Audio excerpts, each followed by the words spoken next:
Voting Slav TV. Over the course of the last month, many Eastern and Central European nations have proven that they are not willing to bow down to the blackmailing and corruption of the EU, as it places additional pressure on them to accept more migrants. With terrorist attacks being an almost weekly occurrence in Western Europe, it has become quite obvious that much of the elite in Brussels has turned a blind eye to terrorism and has proposed no effective short-term or long-term solutions for dealing with this crisis. Fortunately, this has not been the case in countries such as Poland, Hungary, Serbia, and the Czech Republic, where state leaders have decided to take a much sharper stance in dealing with the migrant problem. As I mentioned in a previous video, Poland has truly proven to be the European poster child in the fight against the Islamification of Europe. Following the terrorist attack in Manchester last month, Polish Prime Minister Beata Szydło addressed European leaders in Polish Parliament and lambasted the EU's weak approach to terrorism. Szydło openly told European leaders, "Rise from your knees and from your lethargy, or you will be crying over your children every day."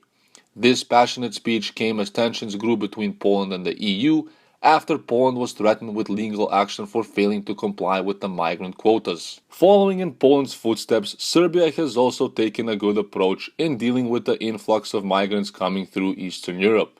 In May, some 1,000 migrants were moved from the streets into reception centers following the closure of Hungary and Croatia's borders to migrants attempting to cross in from Serbia.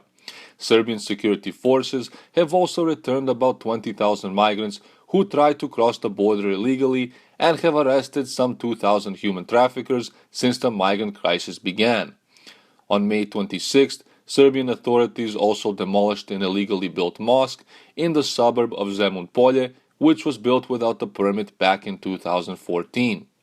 Despite the mosque having been built illegally, its demolition was protested by local Muslims and was painted as an act of hate and intolerance by liberal media. As of June 5th, the Czech Republic also became a key player in Europe's fight against Islamification after Czech Interior Minister Milan Chovanec announced that the country will no longer be taking in any migrants due to the worsened security situation.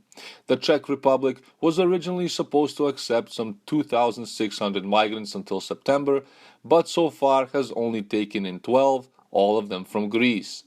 This response came once again as opposition to the EU's migrant relocation plan, which has been aiming to distribute 160,000 migrants amongst various Eastern and Central European member states. From the beginning of the migrant crisis, Hungary has also faced many obstacles in its fight to preserve its borders.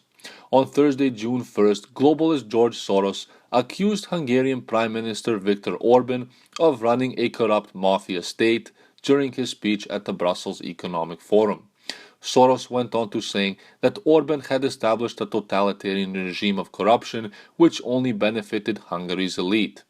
Orban responded starkly, claiming that Soros was paying agent-like networks of NGOs to enforce his policies, including the promotion of migration into Europe and Hungary. Orban said that Soros's comments were a declaration of war and that Hungary was going up against a man who had plunged many nations into poverty.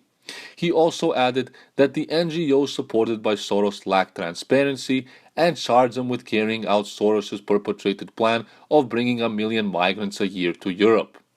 Orban, who has become a European standard-bearer for the opposition to immigration from Islamic countries, made it very clear that Hungary was simply protecting its borders and that Soros's plans simply had no place in the country. He cast himself in the role of the defender of Hungary, Hungarian sovereignty, and me as a shady currency speculator who uses his money to flood Europe, particularly his native Hungary, with illegal immigrants as part of some vague but nefarious plot.